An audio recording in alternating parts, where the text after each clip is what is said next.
Welcome to this Cambridge Marketing College webinar, which we are entitling Developing Emotional Intelligence for Marketing Leaders.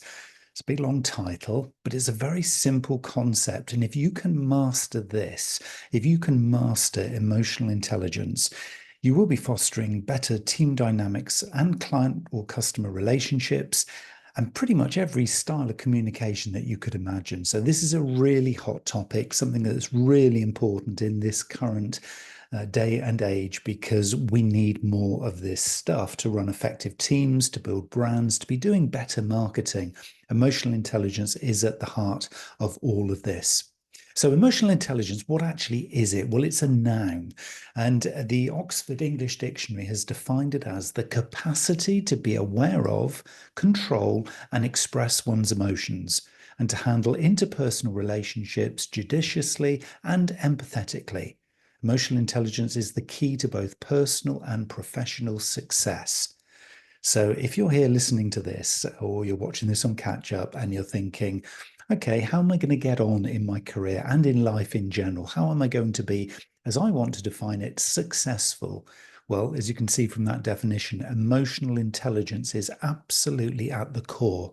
The ability to be aware of, control, and express your emotions appropriately so you can be in the right kind of space, the mindset, and developing communications and relationships that are both, sensitive to your needs, but also to those around you. Well, it's so clear that that is going to be developing both professional and personal success, because empathy and emotional intelligence are two of the key kind of elements, if you like, of the most effective and successful communicators on this planet.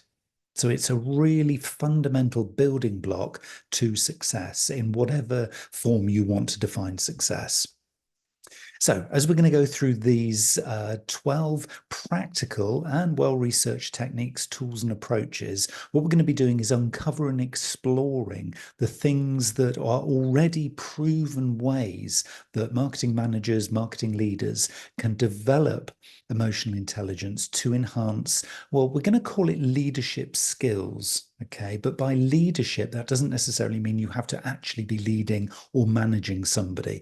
This is about leading relationships. This is about leading your life in the way that is going to be suiting you and those around you. So use the word and think of the word leadership as being something that is both internal to you, but also then impactful and hopefully very positive in a win-win sense to those around you as well. Okay, so leadership in a very generic sense, that's what we're going to be exploring. So we've got 12 very practical abilities or techniques or tools or approaches or mindsets and ways of being or ways of thinking that we're going to be sharing as we go through this. So the first one, and some of these you'll sort of think, well, yes, that's really obvious, but I hadn't realized actually that was part of emotional intelligence. So some of these will be things that you will have encountered before. Some of these might just be little reminders. And I find myself, I know this stuff, but I find myself needing these reminders on quite a regular basis, because as life sweeps us along, it is important to just stop, reflect, take stock, and then we can kick on again. So the first one really, I guess, is one of the most obvious, which is cultivating self-awareness. Now, self-awareness really is the foundation of emotional intelligence. It's the ability to be able to regularly, and that's the key word here, regularly reflect on your emotions, things that trigger you, your reactions to situations. And of course, doing a journal or keeping a log or keeping some kind of record or account of patterns and trends that you see in certain situations. Oh, I always feel this way. Or, oh, yes, I always behave or act in that way when those things happen, is a really nice way of just, in a very non-judgmental way, seeking feedback from yourself and really listening quietly and patiently to yourself and being patient with yourself so that you can learn from those moments. So self-awareness is one of those things that really allows you to take stock on a regular, steady basis. Now, for some of us, this isn't an easy thing to do because we're chasing life, or life feels like sometimes it's chasing us. So taking that time out, and maybe if you find this is a slightly tricky one because you sort of think, well, I'm sat here waiting for the answer. I don't really know where it's coming from. I don't really know what I should be thinking about. I'm kind of frozen in the moment. Then we can go and seek honest feedback from others. So it is a good idea to think of this kind of sort of 360 review, if you like, in this sense. So seek honest feedback from colleagues, mentors, or coaches. And this will really help you to gain insights into your strengths and, well, let's not call them weaknesses, let's call them areas for improvement. But it is about being kind to yourself. A lot of, developing emotional intelligence is about non-judgment. It's about reflecting on, okay, I behaved in that way. I'm not going to beat myself up. There were reasons why I did it. I'm not going to judge. I'm not going to say it's positive or negative or neutral. I'm just going to say it is what it is. And a lot of the time, we find ourselves beating ourselves up, feeling anxious, being angry at ourselves or frustrated. And that is because we're judging on our self-awareness or self-reflections. And we are kind of storytelling and putting emotive beliefs or concepts or past storytelling into the mix. And often that can be very, very unhelpful. But self-awareness really is very much about starting to sit with yourself, starting to give yourself the opportunity to look at yourself, look in the mirror, if you like. And a lot of the time we find that this will uncover things that are or can be very personal to just us. So, one of the things that when we're looking at cultivating self awareness, we often think about is that to actually think about our personality preferences. It's very, very easy to get swept along by others. If you think about influencers, for example, I mean, and we are all influenced by others. So, influencers in the broader or narrower sense. But you look at somebody else and you think, oh, they're living the life I want, or oh, they've got that promotion and I didn't get it, or oh, they seem to be so successful and I can't figure it out. Well, that's a different person on a different journey, leading a different life, possibly with different definitions of success and where they're going. Creating and cultivating self-awareness is to look inwards and to say, I'm really only interested in me because it's only me that I can start to influence and control. I can't control the outside. So therefore, if I'm self-aware, I get a chance to be on this journey of self-improvement. I can take those moments, reflect, learn and move on, move forward. So we find things like personality assessments, things like MBTI, the Myers-Briggs type indicator, or the Big Five, which is the ocean model, can help us to better understand our preferences, our starting point, if you like, so our traits. Often people say, oh, that's in my DNA, I can't change it. But often it is just a preference and it's a tendency to react or to think or to have emotions in a certain scenario or situation. And some of these things are controllable. Some of these things you can work on. And if you choose to, without judgment, change over time. So a technique that's going to uncover some of these things, and of course, yours are going to be very different to mine. I don't want to give examples here because your stuff's going to be different to my stuff and everybody else on this session here today. We're all starting from a different starting point. We've all got different personality preferences. So we can't say, oh, well, if you're doing it right, I've got to copy you. It's a very personal thing. And that is why things like mindfulness and meditation come into the mix here, because it is about going inward without judgment, spending time, quality time. And it doesn't have to be a long amount of time, but it has to be quality time with ourselves, for ourselves. So, technique one is very much about cultivating a self awareness. Moving on from that, we've got technique two, which is called practicing self regulation. Now, we particularly see this in leaders who can manage their emotions effectively. So they don't just get all fired up because something triggers them. They don't necessarily, sort of make snap judgments because they panic or that they're feeling anxious or that, the world is kind of expecting and waiting on them. So they have to make a sudden judgment.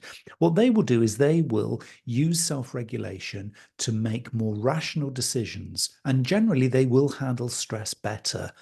So things like mindfulness techniques, building on from the meditation into things like deep breathing, just taking a deep breath. You know that phrase, I'm going to take a deep breath. Well, that is absolutely self-regulation. It's just giving yourself permission to, okay, somebody's asked me a question. Well, that's their question, but I'm going to take a deep breath before I answer so that my answer is more considered, it's more regulated, it's more paced in a way that gives me more control. So rather than just saying, oh, you've asked me a question, oh, I've got to respond quickly. And it doesn't matter who it is, could be your partner, could be your boss, could be chief exec of your organization. And often that feels more pressurized. It's like, oh, I've got to be seen to be good. But seeing to be good doesn't mean you've got to then suddenly jump to a reaction.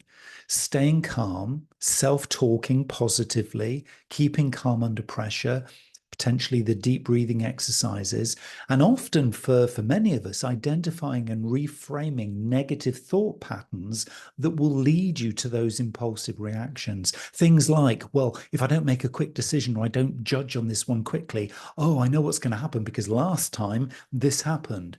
It's not about talking yourself out. Practicing self-regulation is all about, okay, here's a unique moment. Now, predictably, I know roughly how this might turn out, but I'm going to take a deep breath. I'm just going to pause. I'm going to balance myself. I'm going to get ready to consider the options, and I'm going to make a rational decision based on this particular scenario. So people who are very, very good in a crisis, for example, practice self-regulation. They don't talk themselves out of it. They don't let negative thought patterns lead to unhelpful situations. They don't get clouded necessarily by over emotion. I'm not saying take emotion out of things, but they don't overdo the emotion piece. So they will establish very, very strong, steady, and well-balanced personal rituals or routines that help them stay grounded. They will be taking time in nature, for example, so they'll know that they can switch it on when they need to. They will be doing regular exercise. So again, you know all this stuff. I know all this stuff, but how often do we do it? This is the big question here. What we're trying to do here is establish good daily habits that allow us then to put into practice self-regulation when that phone call arrives, or when that emergency light goes off, or when that alert comes in that says, right, panic now, Neil, come on, you've got to do something. It's like, no, okay, I'll take a breath and then I'll respond. And you're coming from a better place. The technique that you can look at here, if you're searching out how to learn a bit more about this, is cognitive reappraisal.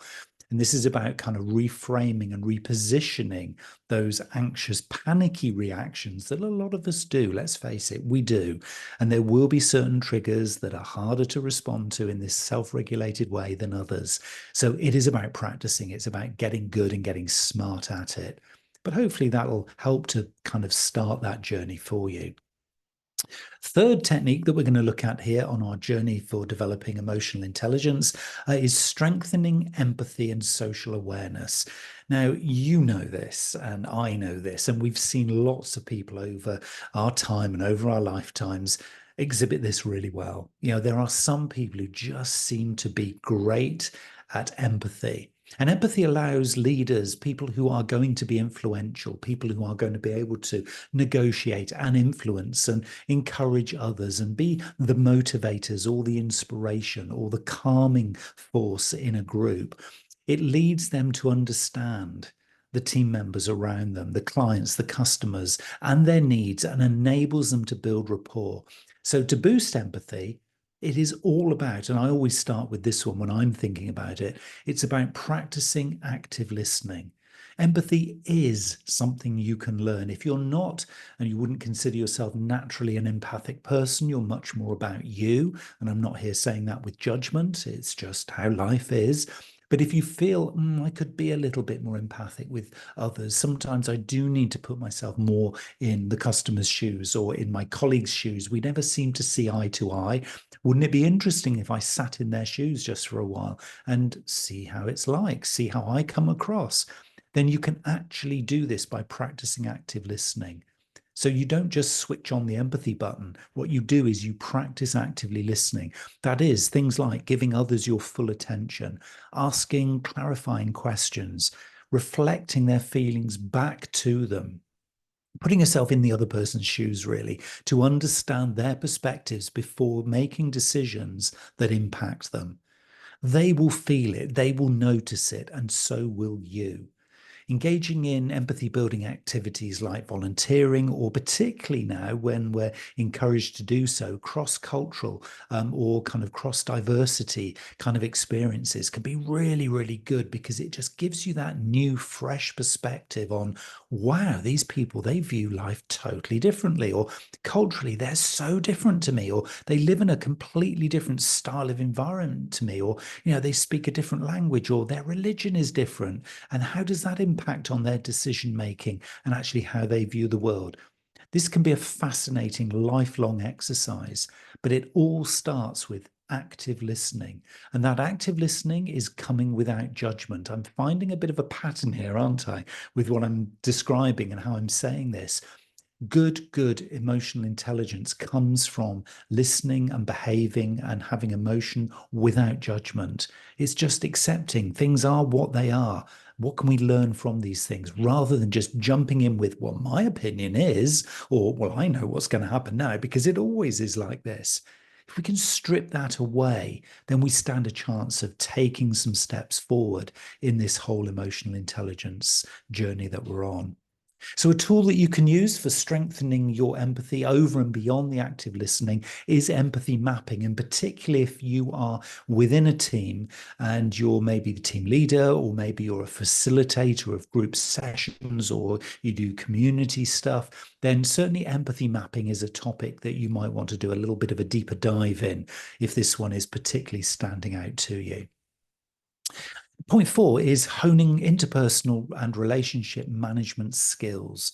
So this isn't necessarily being a manager, but it's about all of the relationships that I said right at the beginning of this will have an impact on how successful you are in however you define success. So strong interpersonal skills, as we all know, I mean, this again is not rocket science, but it's a nice reminder. These strong interpersonal skills, they enable leaders, people who are influential in life, to communicate clearly, to resolve conflict, and of course, importantly, then turn any potential conflict into a motivating series of events that help people to feel inspired so they feel motivated. So, how do we sharpen these abilities? Well, we can express appreciation and give credit where credit is due to make others feel valued. A simple thank you, or a simple I wasn't expecting that, or a simple well done, said with feeling, said from the heart, not just the words, is the way to do it. Saying thank you, or giving a compliment is the easiest human interpersonal reaction that we can give. And yet so few of us actually do it. And you just try it and you see the reaction. You see the lifting of the other person. They'll feel energized. You can feel their shoulders. You can see their shoulders lift. You'll see the smile on their face. And that has a very, very good knock-on effect. It's almost infectious, and that's why it works.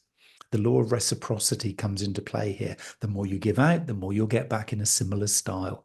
So interpersonal skills can be really, really, helped along, particularly in those more challenging relationships, by that kind of mindset and that sort of activity. So giving constructive feedback regularly, again, obviously, if you're leading a team, will help those team members to grow and improve. Constructive feedback can be negative feedback. You can say, look, that really wasn't as good as I know you can do, but let's kind of figure out together how we can move this forward. What would we do differently next time? And doing it in a light, energized, positive way. So you're going to have to say some tough truths. That is fine. We're not looking here to kind of roll over and be, passively vulnerable. We are here to create some good, strong, honest, authentic relationships. That's what this is about. It's about honesty. And if you do it in a way that actually is constructive, positively, but actually deals with the harsh truths, then you will be helping people to grow and improve, and your relationship with them will do likewise.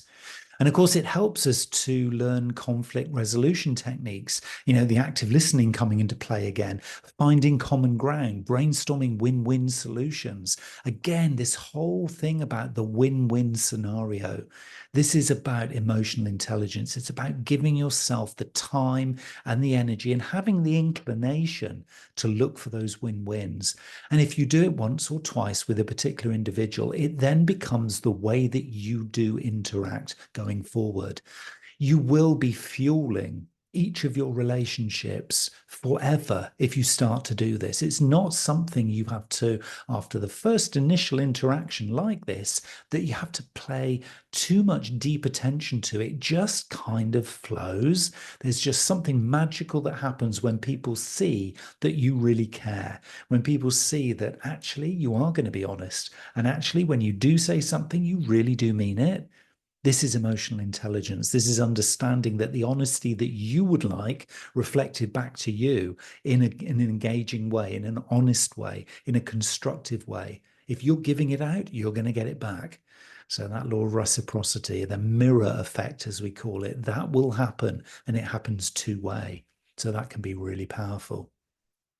What we're seeing here is kind of leading us nicely into point 5 of our 12 tips here. And this is about developing a growth mindset. I know I've talked a lot about this in previous webinars, but leaders with a growth mindset, they will view challenges as opportunities to learn. They'll believe that abilities can be developed. This isn't all about having just a rah-rah positive attitude. It's about a growth mindset. It's about accepting and embracing the negatives, the mistakes that happen. And rather than seeing them as failures, thinking of them as learning experiences. So it's kind of putting a new kind of dressing, if you like, on top of things that inevitably will go wrong. This is real life. You know, we will have problems. We will have loss. We will have grief. We will have challenges. You know, you are not going to go through the rest of your life, you know, untouched, unscathed, and undamaged. But when things happen, it's about embracing those things as things. They are here to give learning experiences and sharing your own mistakes and what you've learned with others, you know, praising team members' efforts and progress, not just the results. These things will encourage risk-taking and development professionally and personally. So seeking out stretch assignments and targets for new projects and new responsibilities, both for yourself and your team, is absolutely key here. Growth mindset is not accepting the status quo. It's about saying in every moment, there could be an incremental thing that I could improve. And even if I've got this so perceiving this thing as almost perfect, well, it's almost perfect. Nothing is perfect. So it's only almost perfect. It might be 99% right now. But what about that 1%? What can I learn from that 1% of just little incremental tuning? So look at the projects, the campaigns, the marketing, the activities, the challenges, the tasks that you have set yourself or that people are working with on with you. And think about what are the incremental things that I could do to just take a tiny little step forward for improving each and every one. Doesn't have to be big stuff. And in fact, I'd encourage that it isn't big stuff. That's what's important with a growth mindset. It's incremental gains with each and everything you do, both professionally and personally. And once you start bringing others into that mix, you will find that this will develop some real emotional intelligence because you'll uncover skills, you'll uncover preferences, you'll uncover abilities in yourself and others that you wouldn't otherwise have seen. Pushing yourself out of the comfort zone, as it's called, is a surefire way of making those gains. So starting small and growing and taking those steps is key. But within that, we need to look at point 6, which is fostering psychological safety. Emotional intelligence is about balance. I've used the word balance a number of times, and it's not about saying we've got to protect ourselves, you know, inherently so that we can't take risks. It isn't about, you know, utmost safety, but it's about taking appropriate risks. It's about voicing opinions honestly. It's about being positively and proactively vulnerable with each other. Vulnerability is a key thing here. When we use the word vulnerable, it's often been misinterpreted as a weakness. Oh, I feel vulnerable, therefore I'm weak. It is not that at all. In fact, it's quite the opposite.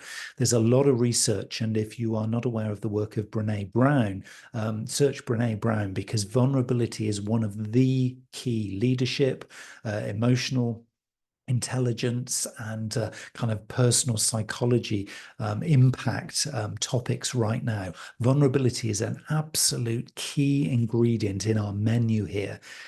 You can increase this by modeling curiosity, asking lots of questions, being open to new ideas, making it very clear that, hey, I don't understand this. And saying I don't understand this doesn't mean that you're not a great specialist or great expert in the topic that you claim to be working in. It's just saying, look, I don't know everything. I'm being vulnerable here. I will say that I don't understand that. Or it could be then saying, can you explain this to me in a slightly different way so I can better understand what you're sharing with me? Make it safe as well for others to do the same. Psychological safety allows people then to open up, become more vulnerable, voice their opinions honestly. And acknowledging your own and other people's mistakes and limitations will show this out to be very, very open. Can you imagine a team that's really closed, that is not willing to admit when it gets something wrong? You can imagine the shutters coming down, all those things being swept under the carpet, to use the metaphor. But imagine the alternative where everybody is willing to come to that team meeting and say, look, guys, I messed up. I didn't understand really what I was doing. And I wasn't honest enough to say, I want to be vulnerable here and say, please train me in this because I really don't get it. I understand it to this point, but beyond that, I'm getting lost. Please, can you share? And if somebody is as honest and open to that, what they're sharing and saying is, help me, please.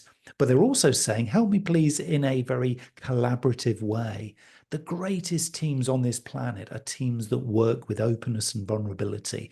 They're the ones that are making the greatest gains because it's okay to be weak. It's okay to show vulnerability. It's okay not to be 100% successful.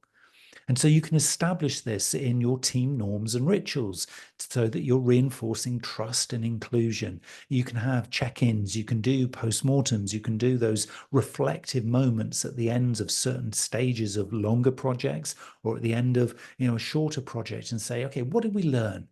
Okay, what could we improve next time? Okay, anybody willing to admit where they were in too deep water, that they were sinking? Okay, yeah, you did. Okay, so can you explain what that felt like? What could we do differently? What did you need from us? What do you want to learn now? What kind of skills or experience can we share? Is anybody willing to then mentor this person or to kind of co-share, a skill set so that we can all consciously move forward together? The approach here, particularly if you're leading teams and starting to facilitate these kinds of conversations, is something called NVC, nonviolent communication. So nonviolent communication can really open up those very collaborative, open, honest conversations that, let's face it, so few of us really do enjoy, particularly in professional settings. But of course, the fostering of psychological safety happens in your personal relationships as well. So maybe you could start there. Maybe if you're doing some stuff, in a personal sense, play with some of these ideas, explore them, see how they feel to you. Some of these things will begin to open up opportunities for you to develop yourself, but also you'll see others responding to you, and there'll be this kind of rebound knock-on effect to those around you as you start to do this stuff. So watch and be very aware of the impact that you're making as you start on this journey or continue on this journey with some of these techniques. So point 7 is communicating with emotional intelligence. We've already got in our bag of tools now, in our kit bag, we've already got some things that we're going to be playing with. So emotionally intelligent communication means really expressing yourself clearly whilst respecting other people's feelings. And you can put this into practice by using I statements. Own it.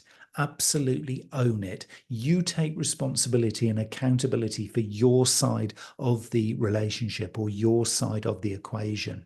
Using I statements to express your feelings and perspective rather than attacking or blaming and saying, well, you didn't do this, or, well, what about you? And it's about saying, okay, I've communicated in this way and here's the outcome. What are you feeling about it? And the emotionally intelligent person then goes into active listening mode.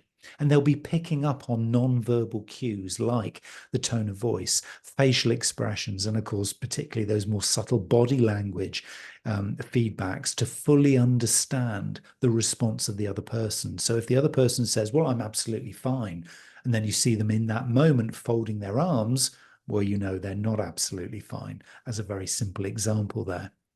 So adapting communication style to what works best, both with individuals, but also as the situation flows. So it might be that at the start of an awkward conversation where you've taken ownership and said, okay, this is how I'm seeing it from my perspective. So you're owning the start of the conversation. But as you go deeper into the conversation, and hopefully if both of you can open up and become a little bit more vulnerable, the emotionally intelligent person then will begin to then adapt their communication style within that conversation. The emotion wheel is something, if this one sounds like something you want to go away and play with, and it can be hugely impactful, particularly in those more sensitive communication moments. Go and search the emotion wheel. That's a really, really powerful one that can lead you in that direction positively. And often then when we're taking accountability, we can then use and leverage point 8 in our 12 list of practical techniques here. And this is leveraging the power of storytelling. Now, I've talked a lot about storytelling in marketing and in communications and in relationship development here a lot. So I won't overplay this one, but the one technique that I really, really enjoy, and I see this play out with a lot of the work that I do with clients and in my teaching, is the hero journey. Putting the other person as the hero to the story is one of those really inherent psychological binding moments in your style of communication. So if you can help to tell stories that engage emotions and help the stories and the messages resonate more deeply than just selling the facts and figures alone, you will then get the buy-in of the other person. So you're coming from a position of, I take responsibility, I take accountability, but then you tell a story such that the other person can put themselves into that story psychologically and emotionally. Then you've got them, you've hooked them in. So of course we do this when we're telling stories from a seller to a customer perspective as we're doing our marketing, but it happens here in emotional intelligence as well. And of course, sharing stories and case studies and examples builds empathy and helps to show that you understand the other person's needs. So crafting compelling narrative around either a team situation or your brand's purpose or the values that you have or that you wish this person to exhibit when they're part of your team will help them to bond and engage in an open and authentic way. And it will feel very inspirational. Often when you tell stories, it engages different parts of the brain that enables people to really truly hook in on the story that you're telling. And of course, using things like analogies and metaphors, once you get into well-practiced storytelling, will enable you to explain pretty complex ideas, but in ways that are very relatable. And it is simplifying what can be quite complex. And particularly as if we're looking here at challenging communications, often then we have to break it down into things that are, talked at a relatively surface level before we go deeper into some of the causes and effects that have actually led to that situation.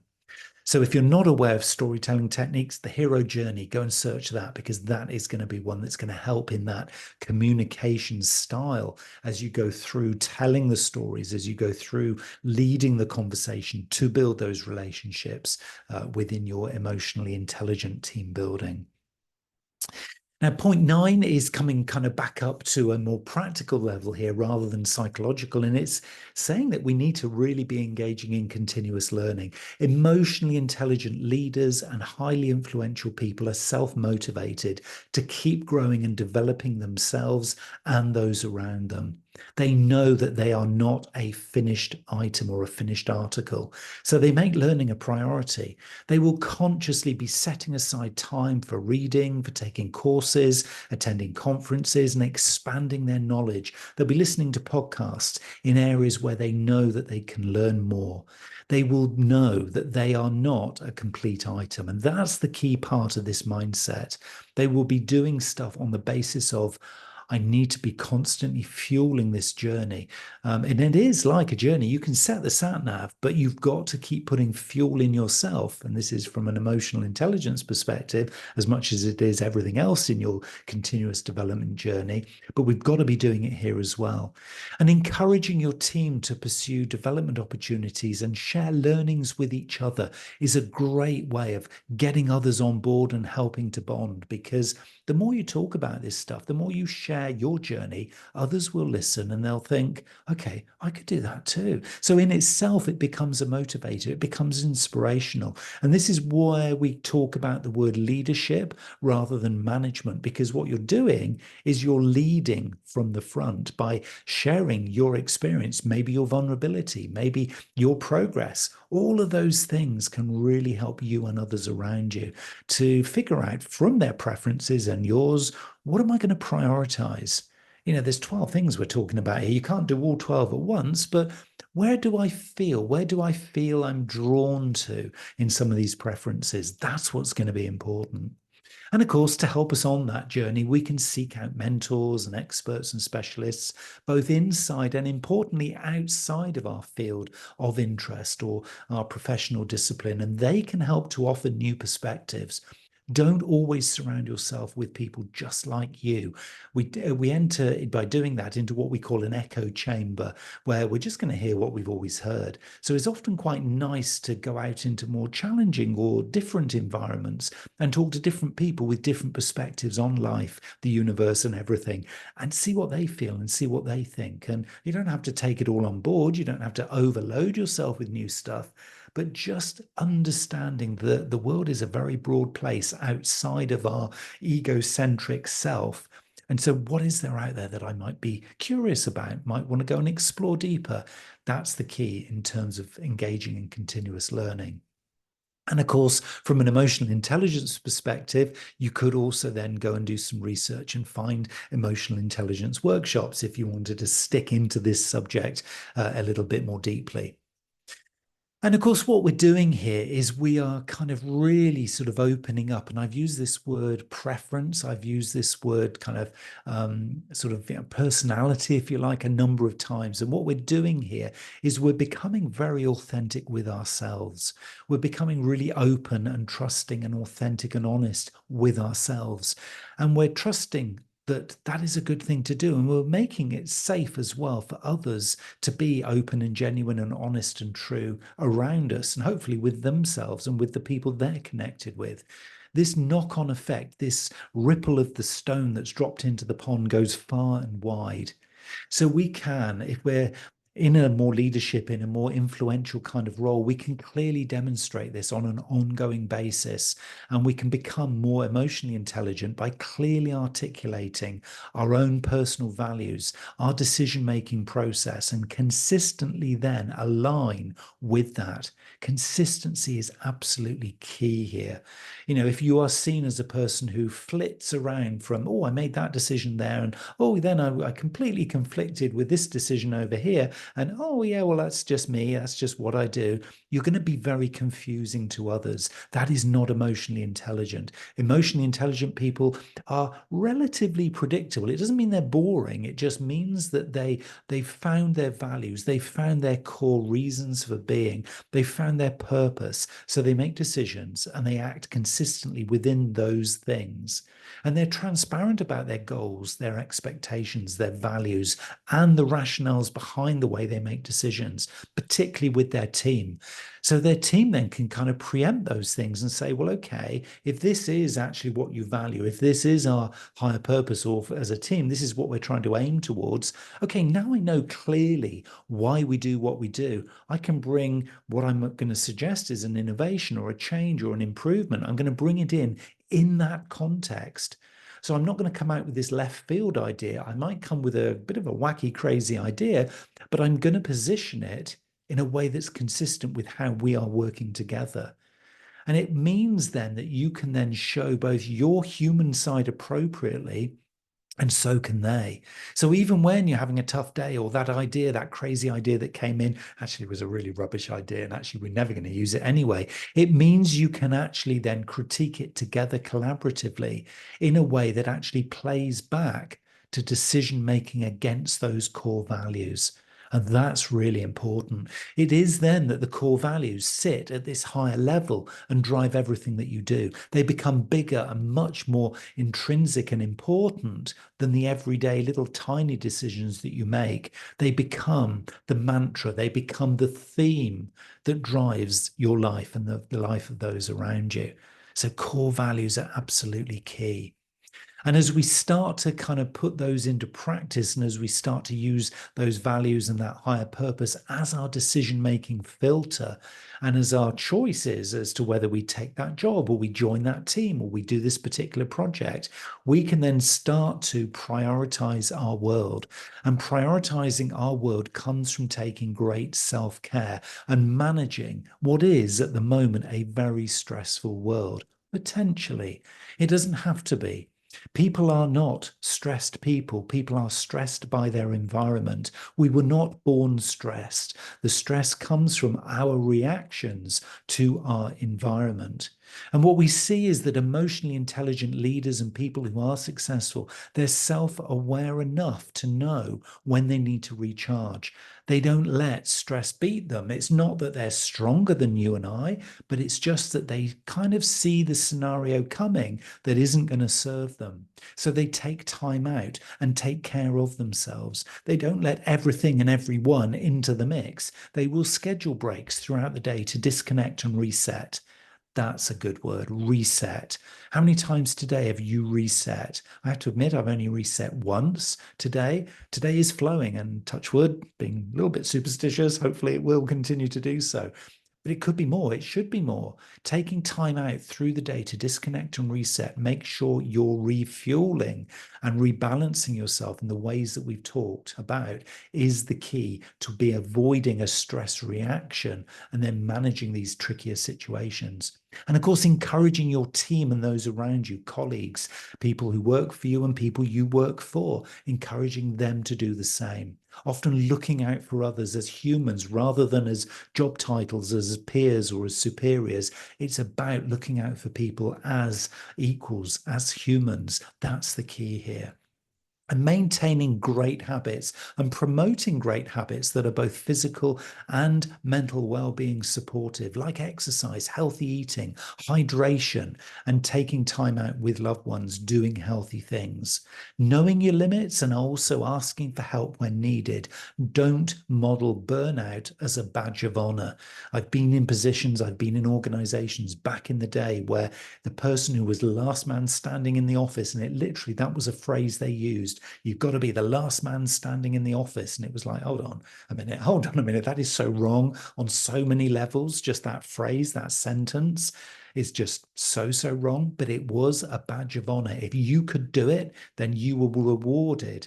And it was so fundamentally against everything we're talking about here. And of course, in time, it doesn't work. So we can be doing a whole bunch of things, the meditation, the breathing, the taking time out, biophilia, taking time out in nature is an incredibly powerful way of doing things. And using techniques like progressive muscle relaxation to just reset, to just come down. And particularly if you're working in a pretty wired, pretty hyper kind of environment, and lots of sectors, lots of industries, lots of disciplines in work now are very much like that. Prioritizing self-care and dealing with stressed scenarios so that you do not become stressed as a reaction is really key in emotional intelligence.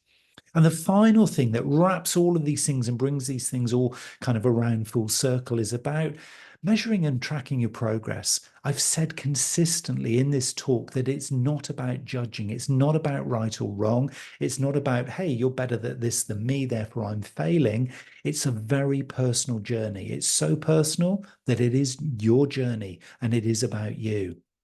So, as with any skill, improving emotional intelligence requires you to get and give yourself feedback and take accountability. So you can monitor your growth in this area as you can in pretty much all personal and professional development spheres by regularly assessing the skills that you're developing, the reactions that you're taking, the behaviors that you're changing through regular self reflection, or if you choose to, some more formal assessments using maybe something like a balanced scorecard.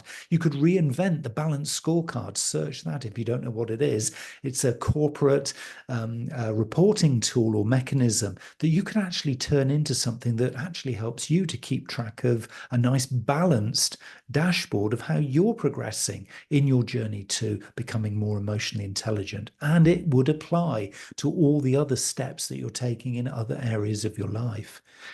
Asking for ongoing feedback from your team, your peers, your manager on your leadership and your communication styles and just how you're kind of perceived as different now and your level of emotional intelligence and your vulnerability and the skills that you're bringing to others in this regard is going to be a really, really key way of keeping yourself motivated and engaged. So don't just do this as a one-time kind of, hey, I went on a retreat and now I know it all kind of journey. This is a longer-term journey, being patient, taking individual little incremental steps and tracking metrics that indicate your personal and your team health and engagement. You know, you could do things like retention rates if you're managing your team or a project. You could look at employee satisfaction scores if you're managing a wider team. But in any sense, 360-degree reviews are really, really powerful ways of actually measuring it when you're encountering this with anybody else, both professionally and personally. So look that up as well, 360-degree reviews if you're not familiar with the phrase. But measuring and tracking your journey is a great self-motivator. It can be really inspiring, particularly on those inevitable days where you just don't feel up to it and you just think, Neil, just be quiet, just stop doing it, just get on with the day job. Whereas actually, those are the times when you really do need it. So those can be very important things to then be doing.